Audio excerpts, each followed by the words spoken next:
Hello, hello! Welcome to my interview with a data security expert. Very excited about this one. Sorry, I'm a couple of minutes late.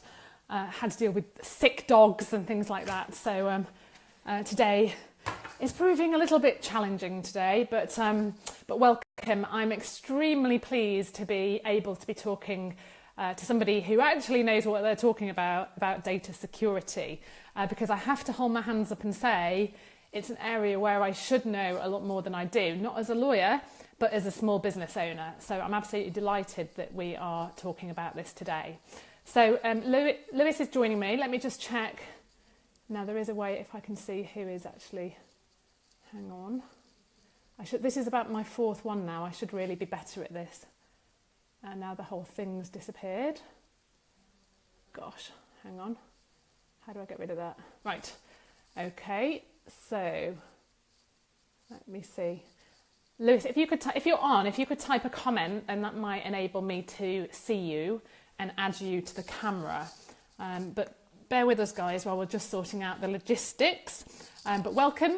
Pop in the chat box where you're from, what you do, and what your concerns about data security are. That would be amazing.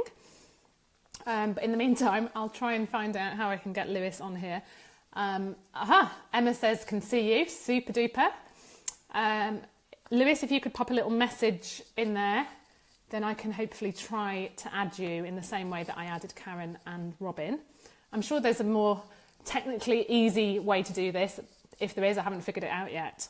But Lewis, if you're there, if you could type me a little message, that would be great, and then I can add you in. But in the meantime, guys, as I just said, if you can pop in the chat box where you're from, what you do, and what are your data security concerns, that would be brilliant. Now, let me check it on my iPad to check any comments, because I'm not seeing them on my phone. Brilliant. Okay, so Emma's the only one that's commented so far. Thank you, Emma. Emma, let me know if you've got any particular data security concerns. And I still can't see Lewis. So do bear with us whilst we try and work this out. Okay, so I'm going to try and add him. Emma says she's in sunny London. You've already bought my pack and think that you have some Easter homework. Absolutely. That's why the price is going up on Good Friday, so that people will actually start taking some action before the Easter break. And who could think of anything better to do over the Easter holidays than work your way through the GDPR pack? It is apparently going to be terrible weather, so you know that there are worse things that you could do. So welcome Yvonne, welcome Danny, welcome Susan, welcome Jim. Jim's a chatbot developer. Awesome. Collecting data inside the Facebook Messenger app, holding it there, or even moving it to a CRM system or a simple spreadsheet is your data security issue. Okay. Colette, welcome. You're saying I use GetResponse and you don't see them in the security shield. Okay. Susan is just outside of Glasgow trying to get her head around this whole thing. Well, that's what we're here for. Marius is from Romania. Welcome, Marius. And he owns a healthcare software company. So this is very relevant for you, isn't it, Marius, with your processing sensitive data. Welcome, Jenny. Just back from your very nice trip diving, I think. So welcome to you. What was better, the diving or GDPR interview? You don't have to answer that. Okay, so still waiting for Lewis to join. Lewis, type a little message if you're there so that I can try to add you in.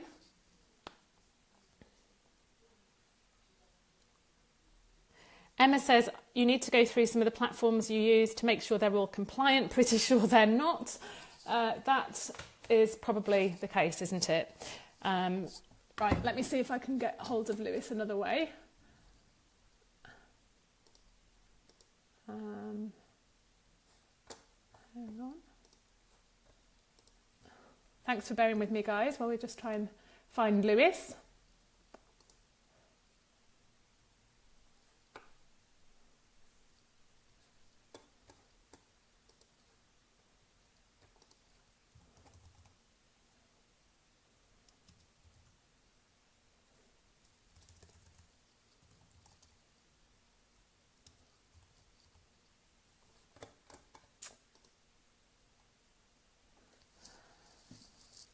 Nope, still no Lewis. Oh, Lewis, you're there! Hooray! Right, how can I get you onto the camera? You've not got a little camera sign next to you. How is this? Can you request? Is there a little button you can see, Lewis, where you can request? Like Jenny's got a little camera next to her icon, which presumably means I could bring... Oh, hang on, I've got a little request here. Is this you? Yes! Super. Right, bear with us. This should work imminently. It's thinking about it. It's saying adding, flashing. Hooray! Okay, how about this? Hey! For some reason, it's a strange angle. Hello, hello. That's good. You've just got a bit of foliage sticking out of your back, but that's absolutely fine. Yeah, I'm just working out the angle. As long as we can hear you, that's the main thing. I think I'll hold it like this. Are you sure? Okay. You're going to get some kind of RSI from doing that? Yeah, I'll do it there. That's better. Okay, that's the brilliant. best angle I can get. Thank you so much for joining us. There we go. I, for one, and this is the interview that I'm most excited about because I basically know nothing about it. So thank you so much for. I kind of pounced on you, didn't I? Because you very thoughtfully came in and shared a couple of things in the group, and I pounced on you and said, Lewis, please, would you come and do an interview for us? And you're like, yes, okay. So thank you so much for no problem. for doing that, and thanks for your video that you did in the group the other day as well, which I have to say scared the life out of me. But there you go. Okay, so I've asked people to let us know what their data security concerns are in the chat messages. We've got there's one chap that is he's a chatbot developer, and he collects data inside the Facebook Messenger app. He holds it, and so holding it there, or even moving it to a CRM system or a simple spreadsheet, he's got kind of concerns around the security of that. But before we get into that, I'll look at those at the end. Can we just have a general overview of the types of things that we should be considering as small business owners, bearing in mind that we don't have vast budgets to deal with data security? And of course, the thing about GDPR is that, and data protection laws in general, is that there is this concept of proportionality. And if we're a usual small business owner that doesn't process sensitive data on a large scale, or does anything dodgy with data, I'm sure the security measures that we have to take are nowhere near like what you would have to take if you're a multinational processing sensitive data in the kind of hundreds of thousands or millions of processing. So I'm taking a bit of comfort from that, but I'm sure there are still steps that I need to take that I'm probably not taking. So I would just love you to give us a sort of a general overview as to what we need to be thinking about. Sure. So the first thing, any data you store or hold or process as a business organization, it's where you're storing it and where how you're interacting with it predominantly. The level of risk you associate to that data is how proportionally how well you need to secure it. If it's confidential information like customer records, customer personal information, customer files, payment information, that all needs to be processed and stored securely in the cloud, or also how you interact with it. So how you're accessing your accounts, how secure your logins are, all of that needs to be taken into consideration. Okay, so what is more, I mean, if we are, so I hold a lot of, I mean, I don't really deal with any sensitive data, but I do hold a lot of data on Dropbox. So something like that is a very widely used cloud storage service. How worried do we need to be as users of that about security, or can we just think they're a big outfit, they know what they're doing, we don't have to worry about it? So there's kind of mixed, there's a mixed response to that. So Dropbox have historically had a bit of an issue with security. They haven't designed their platform from the ground up with security in mind. So their actual architecture is much more for it's much more for the mass market, as opposed to businesses with a definite need to store information securely and with privacy in mind. So I would say there's no imminent risk because they're aware of their security architecture flaws and vulnerabilities. but it's worth paying attention to, and if necessary, migrating to a more secure cloud provider. So if you're processing sensitive data on a large scale, then Dropbox probably isn't the thing for you. You need more of a bespoke solution. Probably not. Yeah. Okay. But for me, processing not very much non-sensitive data, that's kind of okay, you think? I would say it depends on your risk map. So, whether you're really very much more a target, or whether you deem it more sensitive than other information. But when you say target, you mean people would actively be trying to get into my data for some reason? Yeah. So all that's dependent on the threat model. Okay. So if you're a big bank, then there's going to be lots of attacks on your data. But if you're little old me advising small business owners on how to do GDPR, there's probably not that much risk of that. Okay. Correct. Yeah. Cool. All right. So you said that the security issues depend on kind of where we're storing the data is kind of the first thing to think about. We've talked about the cloud. What's the issues with if you're just keeping it on your hard drive? What are the kind of security issues that we need to think about there? So you've got a few different things to think about. You've got whether the media itself is prone to failure. So if it's a hard drive which has got moving parts in, a lot of brands don't have great failure rates. So obviously for a long-term solution, you don't really want to be storing it on local media, even a USB stick, because you can lose them. So cloud solutions are the best overall solution, but as a secondary backup, to have a third backup of your information, a removable device like a hard drive is perfect for that. So when you say a third backup, so we'd have it on our hard drive, we'd have it on the cloud, and we'd also have it on a removable hard disk. Ideally, yeah. Okay. Especially if it's important information. Yeah. Okay, cool. And what do we need to think about in terms of employees accessing that data from either the hard drives or the cloud or wherever, or like say USB sticks? That, I mean, I've probably lost a fair few. They're probably around the house somewhere, but goodness knows where they are. Is it, I mean, hopefully you as the business owner are going to be quite sensible about that kind of stuff. But when you get to sharing passwords and things like that, and employees leaving employment, what's best practice around that type of issue for data security?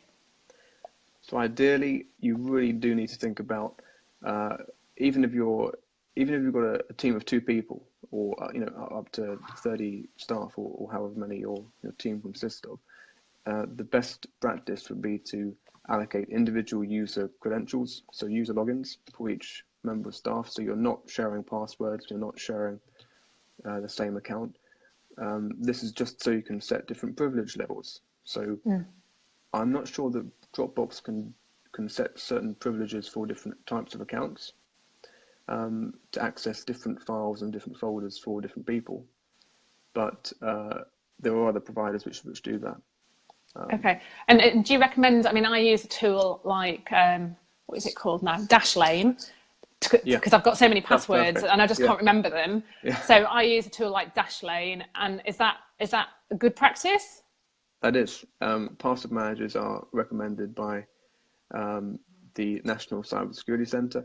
So they recommend using them because obviously you're managing, you're making it easier for you to use passwords. You're making it easier to update them. So Dashlane is really good in that respect because it will search accounts which have old passwords or out-of-date passwords or insecure passwords, and it will prompt you to update them.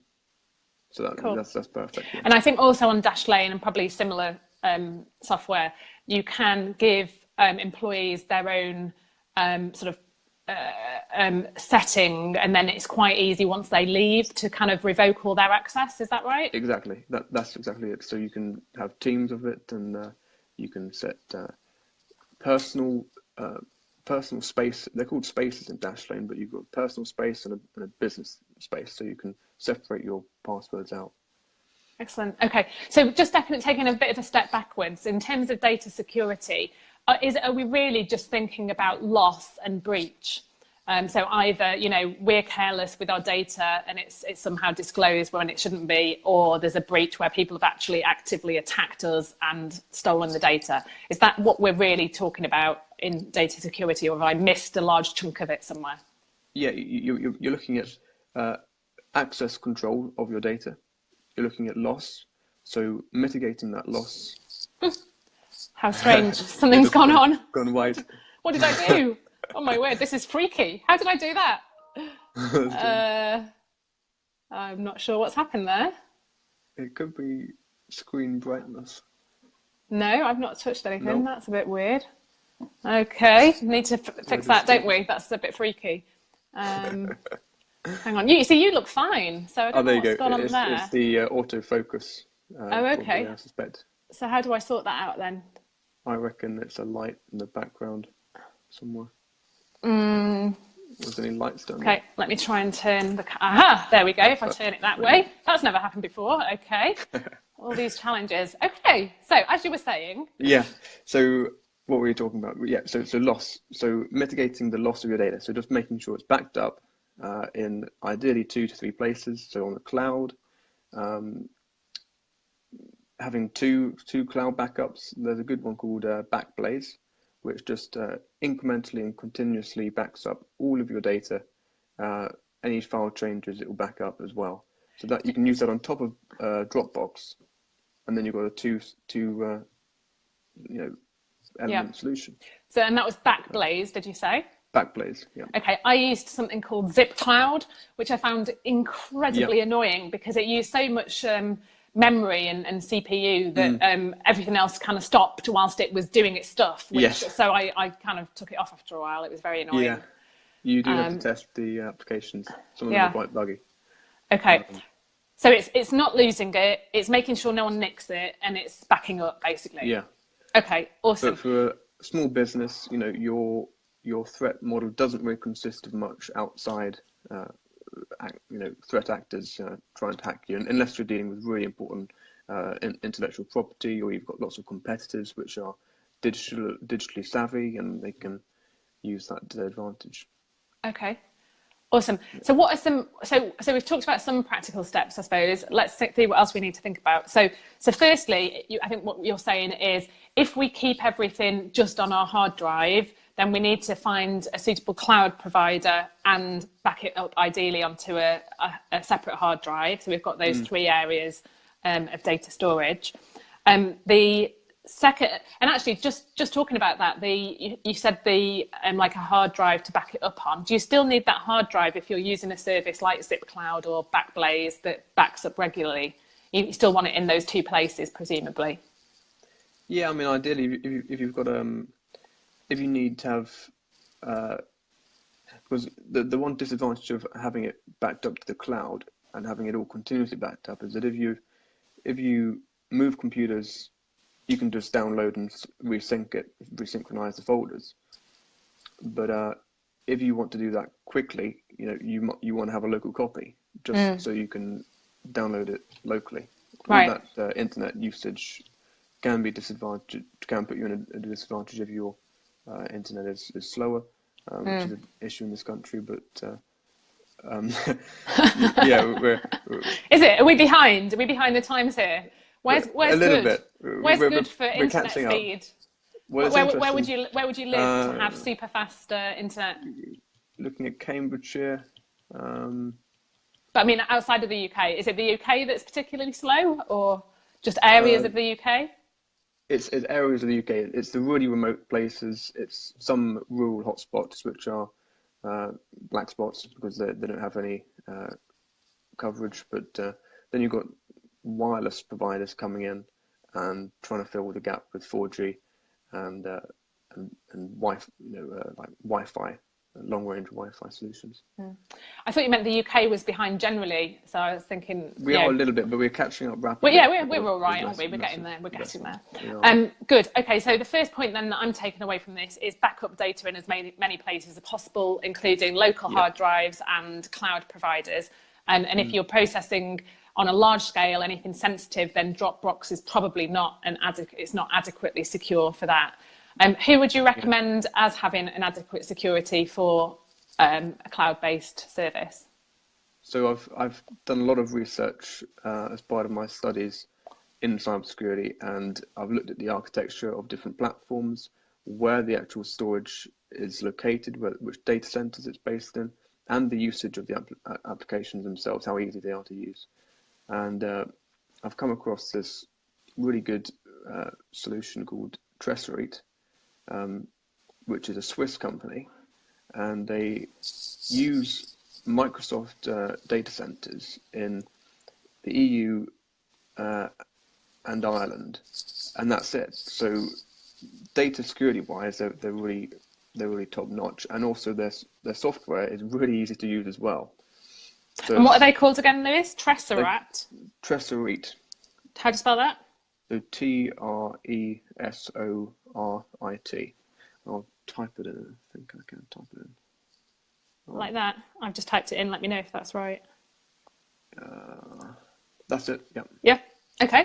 And how much does that cost? Is that within the budget of most small business owners? Oh yeah, yeah. It's within my budget, and that's a pretty mediocre budget as well. So I use Dashlane. I've got two password managers, so Dashlane and 1Password, and they're both the business plans.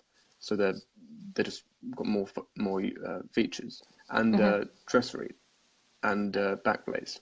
So that kind of covers all your bases in the cloud, and they're all secure and they're all vetted. Tresorit has several advantages for, say,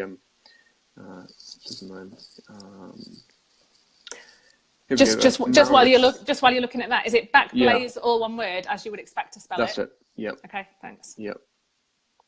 Sorry, carry on.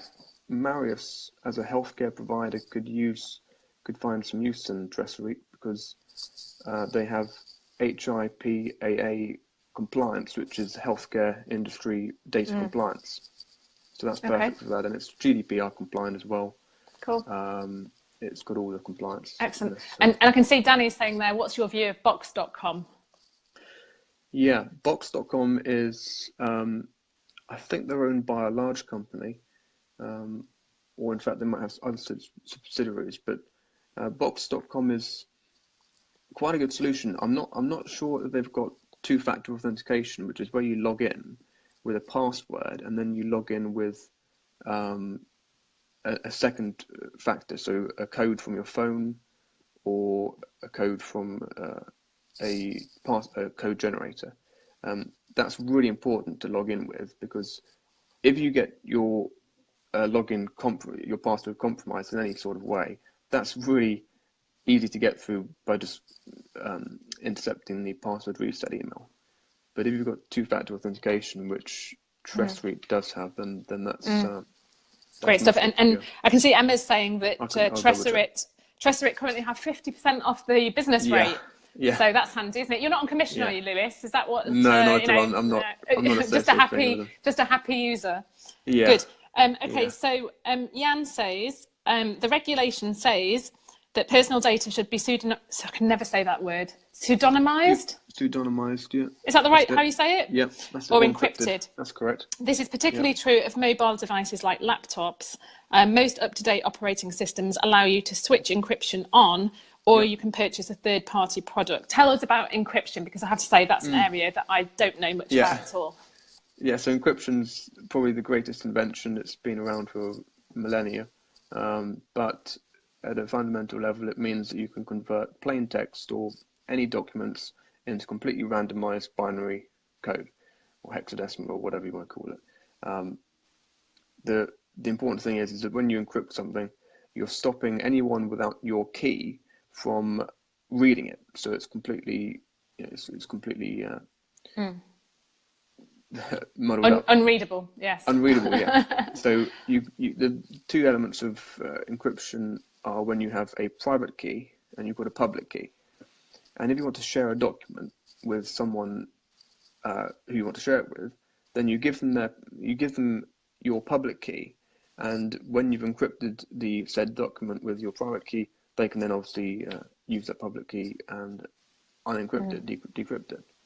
So what should we be looking at using encryption services for? Yeah, it's mainly to protect several things. So the data on your mobile devices is really important because it's a key attack vector and place where you store loads of data. So to use hardware encryption as standard is very important, and you can enable this just by using a passcode on iPhones and Android devices. So Really? yeah, that's as simple as it is. Okay.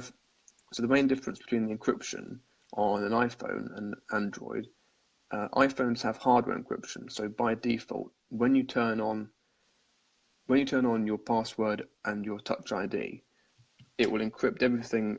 So when it starts up, it has to decrypt it all with your Wow. passcode. That means at a hardware level, it's completely uncompromised. Even if you've got access to the hardware and you've cloned it, you can't. Yeah, Jan's correct. The Android version 7 onwards. But on Android, it differs because it's software-based encryption. So the encryption, when you do your passcode, it encrypts it at a software level, but not at a hardware level. So does that mean in its simplest terms then that if I lose my iPhone and somebody is trying to hack into it but doesn't have my password, then what does it mean? That they can somehow get in but everything's encrypted? How does that work? It basically means without really specialist tools, which I've had some privilege using, you can't access the data unless you can identify the passcode. So you have to find certain parts of the operating system and then work backwards to get the password from there. And is that the same with my MacBook Pro, or is that just for? Okay, great. You have to have on Macs, they differ to iOS. So Macs, you have to enable file vault in the settings. Oh, right. I'm going to make a note of that because I don't know whether I've done that or not. But the important thing to recognize with encryption is that because it's having to use processing power to decrypt things in real time, either on boot up and startup or per file, it does slow it down a tiny bit, but that depends on your system specs as well. So generally, it's unlikely to need file vault turned on Mac unless you're using really sensitive information on your local hard drive. Okay, so we're saying I don't need to switch it on then. Yeah. And also, my laptop doesn't really leave my house. It's not like I'm going to be, exactly. I guess if I had sensitive data and I was going on trains a lot with it and I was a forgetful person, then obviously it would make sense. Okay. Yeah. All right, that's awesome. So what else about encryption? Is there anything else that we need to think about there? Yeah, so you've got two different ways that mobile phones really work. They use obviously Wi-Fi and they use Wi-Fi and cellular data. So cellular data by standard default settings is encrypted between the ISP, for example, EE, T-Mobile, Vodafone, etc. They encrypt the information with the use of a SIM card. So a SIM card is like a credit card.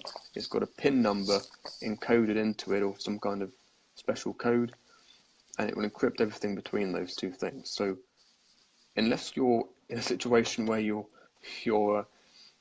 say an activist or you're an investigative journalist, and say a government agency wants to read all your phone calls or intercept them, they have to use a special mobile cellular tower to hijack those communications. The only way you can get around that is by using encryption, and the best way to do it is with a VPN. So both your Wi-Fi communications and your cellular are all encrypted. So VPNs create a virtual private tunnel through your connection, through the internet, through the public network, and it will create a private network in the middle of it. Okay, that lost me. Standard way of encrypting stuff. Okay, that was beyond my kind of pay grade there. So in very simple terms, okay, so I'm not going to get hacked into by a government agency, hopefully, No. And hopefully nobody else is listening either. So when do you need to think about VPNs?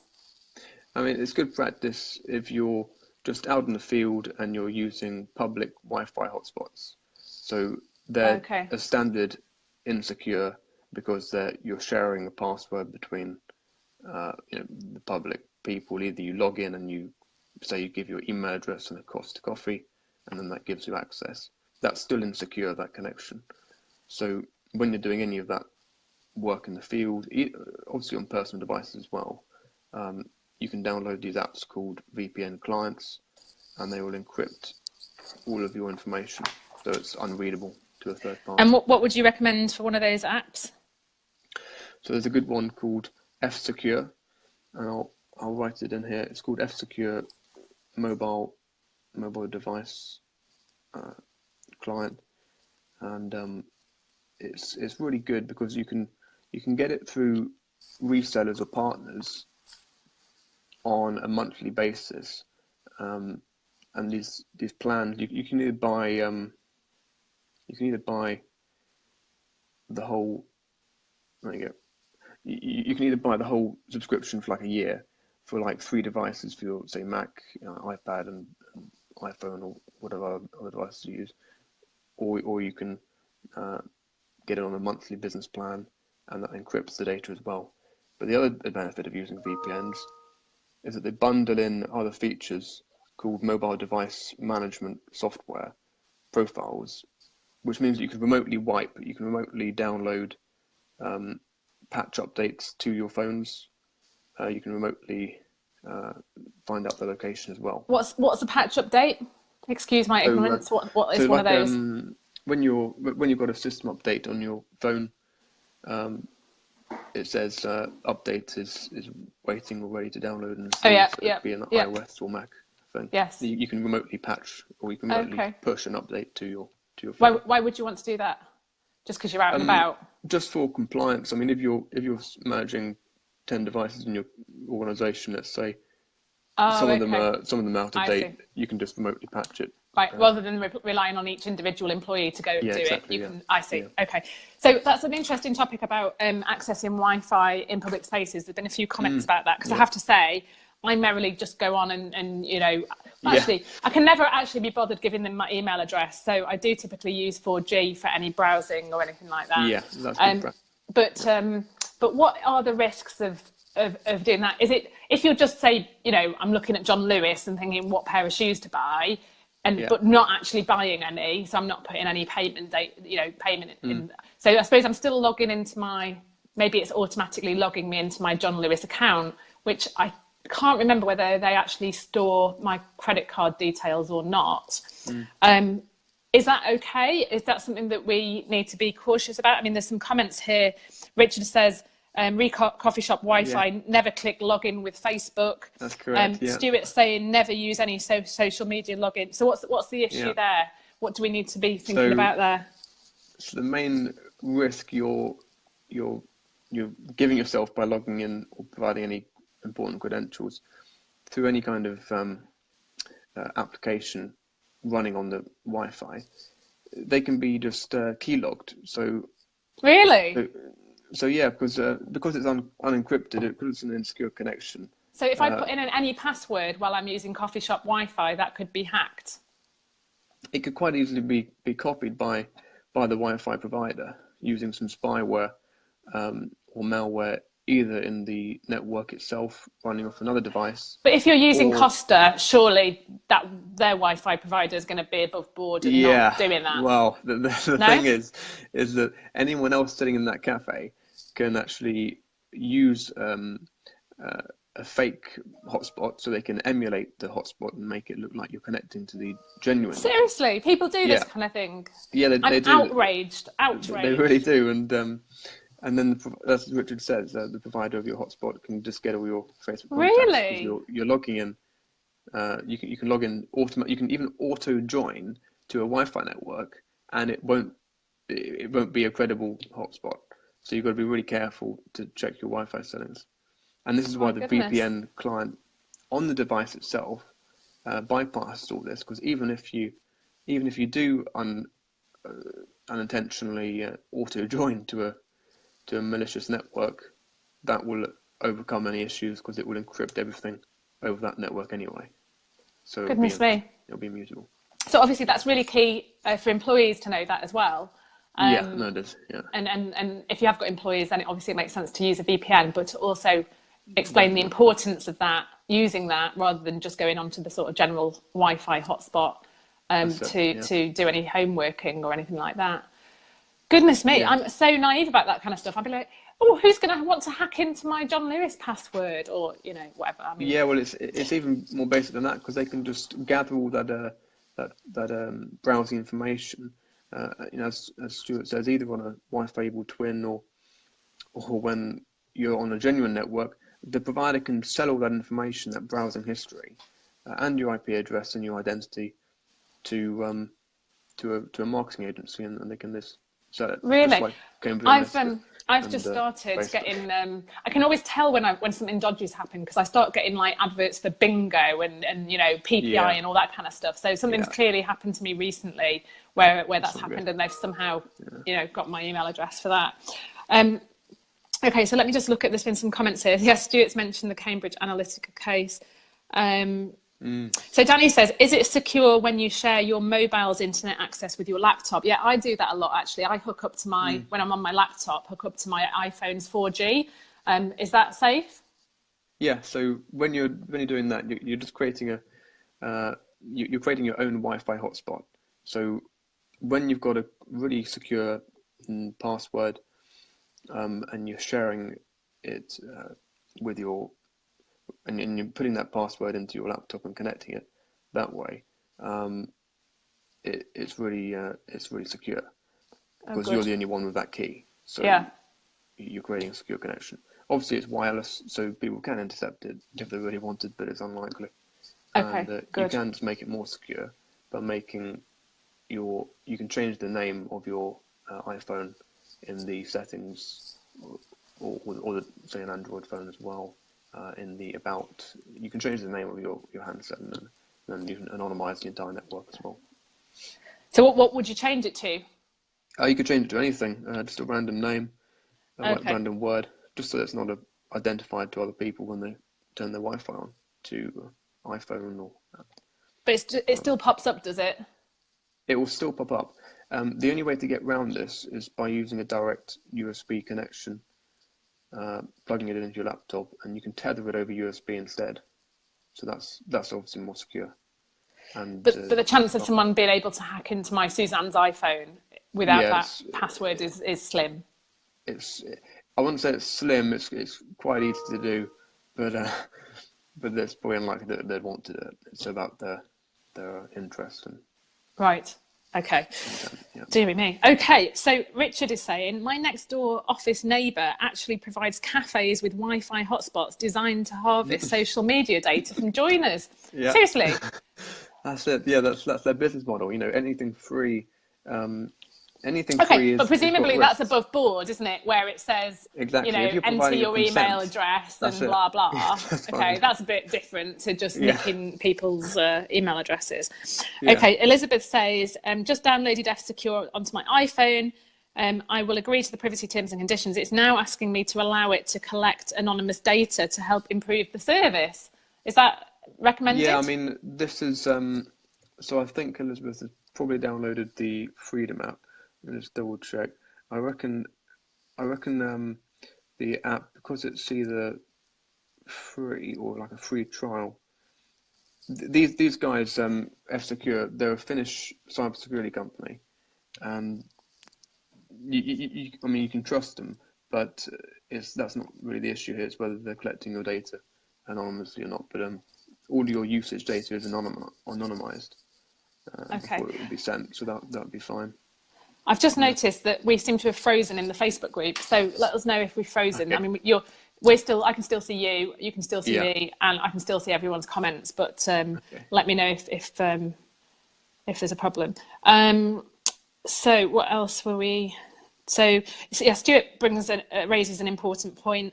BYOD, which is bring your own device, where employees use their own mobiles and tablets at work.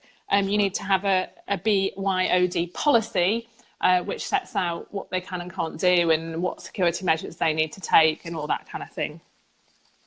And Richard says, I've noticed that iOS now shows your mobile hotspot name, even if the mobile hotspot is turned off. Yeah, so this is the thing with iOS.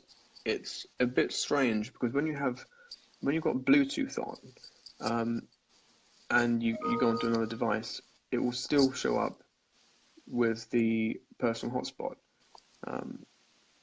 The only way to stop this is by turning Bluetooth and Wi-Fi off, turning off personal hotspot, and then restarting the personal hotspot with just when you're using it, and then turning all the wireless off or airplane mode on, because it will still transmit or broadcast a little message to other devices. Yeah. Cool. So what have we covered? We've covered cloud-based storage systems, and you've given us some good recommendations there. We've talked about encryption. We've talked about using being very careful about using what are they called? I want to say hotspot. Is that the right word? Hotspots in cafes. Wi-Fi. Yeah, public Wi-Fi. We've talked about backing up data, with the cloud and stuff like that, but also having it on your hard drive. What else have we talked about? And what else do we need to talk about? So I think we've talked about more than that. My summary isn't very good, but what else do we need to be thinking about? So I'm just going to get this presentation up. A lot of it's to do with access control. So two-factor authentication on your accounts is really one of the standard things you should be doing to make sure that you can prevent. What does that mean in practice? So it means just enabling on all your accounts you use Facebook, email, for example, Office 365 or Google Gmail. It means enabling settings so you're getting a code after you've logged in with your password. So you either get a notification to say, "Are you logging in?" Click yes.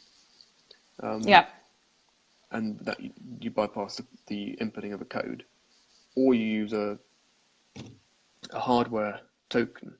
But a lot of the cases now it's just a notification. You click yes in an app, and you're officially logged So in. I get that for my. I use a payment processing system called Stripe. So every time someone tries to log in for that, we always get a code texted to my phone.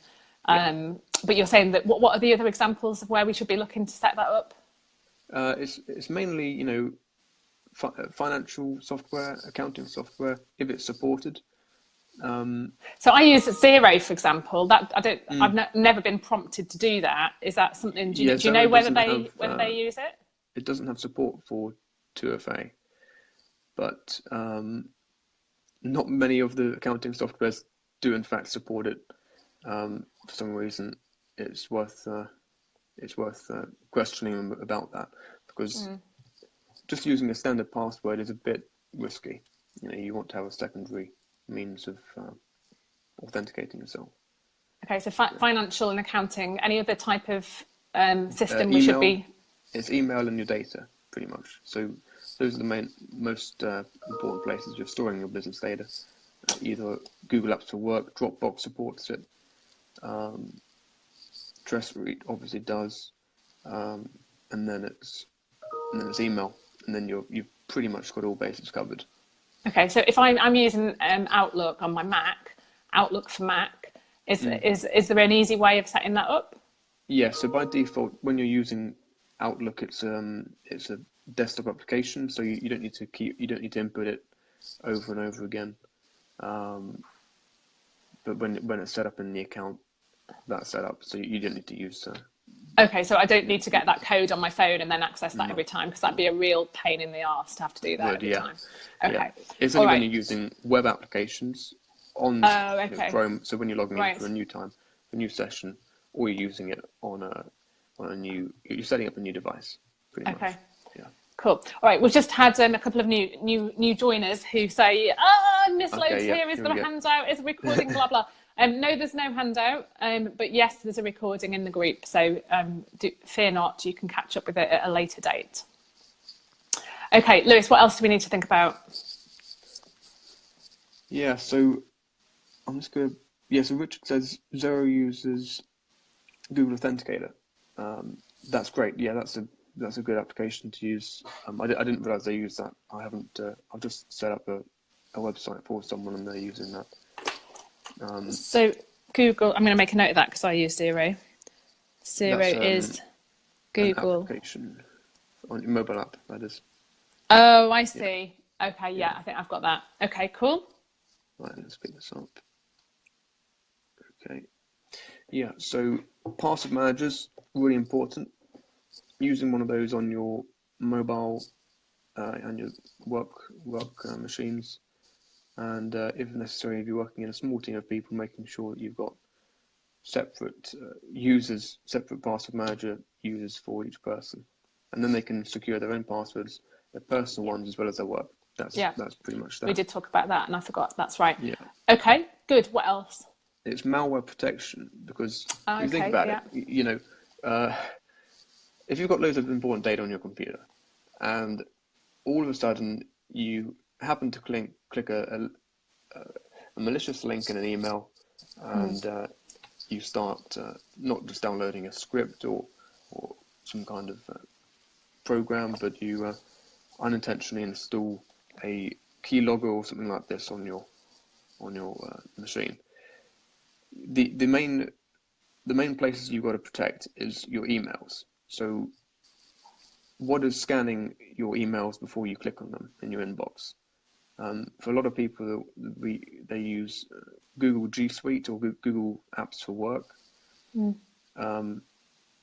or Office 365 or Microsoft Exchange, both of which have good spam filters.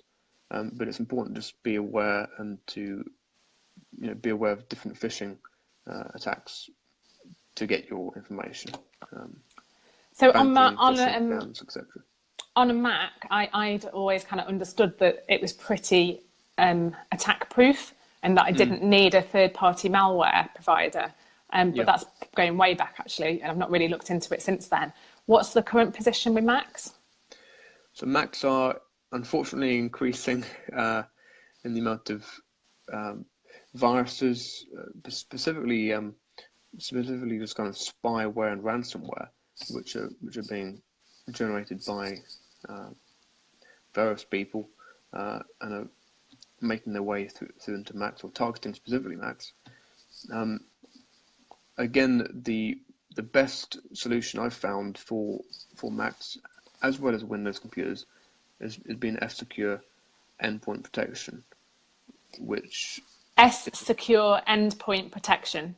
Yeah, it's a really good antivirus. Yeah, Stuart said many issues with Macs. It's a myth. Correct. There are a lot of different security implications using Macs, but it's important just to have a good endpoint protection, which has its own firewall, has its own antivirus engine. And how much is that? How much do you think that is roughly? The S-Secure thingy. Yeah, so you're basically talking a monthly charge of something like £3.60 per workstation. Okay, great. And because it's on an ongoing basis, the software is always up to date. You can deploy it in a matter of minutes, and it's fully compatible with any software you're using. I've tested it in loads of different machines. I've tested it in loads of virtual machines, so that they've been isolated, running loads of different software, and I've found it to be the most reliable solution. So okay, so F-Secure. I did say S-Secure. I misheard. Okay, great. So F-Secure endpoint protection, a monthly charge of £3.60 per month per workstation. Per month, per workstation, per user. Okay, that's not going to break the bank then in that case. Yeah, and a good the UK partner is a private ISP called Zen Internet, and if you go through to their website, you can actually just buy it online. You can get the links to download it sent via email, and then you can just install it in 10 minutes or so. Good. And so is that for Mac and Windows? Mac and Windows. Okay. And they also do the VPN for mobile as well. So you can do everything on the F-Secure portal. You can log into the F-Secure portal, and you can see your device. You can see your tablet, your mobile, and your Mac or PC, and they're just you're covered. Then you can see whether they're updated or not. You can see whether they're secured, and that's it. Awesome. Yeah. Okay, great. We're running out of time, and I've got another call at, on the hour. Yep. So Yep. so no, you did actually do it. I mean, I only had a chance to look at it like literally 5 minutes before we came on, but it looked like a wonderful presentation on what we need to be thinking about. Are you happy if I Yeah. share that in the group? Yeah, absolutely. Yeah. Please do. Fantastic. That'd be really good. Is there anything that we've not covered on this call that we need to? I'm just double checking. It's a matter of doing like a digital footprint analysis. So this is quite useful. This is working out where your information are, where your information is on the internet. So doing deep web searches for your business, working out where you're what is deep web? on, That on sounds very Homeland and 24esque. So Homeland, what is the deep web, and how on earth do we search it? So there are special tools you can use, special search engines, some of which you use Tor, but that's really another completely different level for small businesses. Okay, so we don't have to think about that.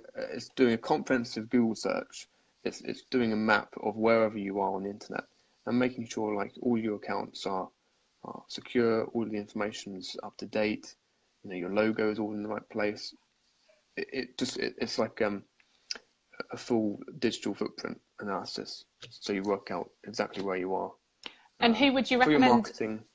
Who would you recommend does that? Is that for all small businesses, or just those that are processing sensitive data and those that need to be, more concerned about security aspects?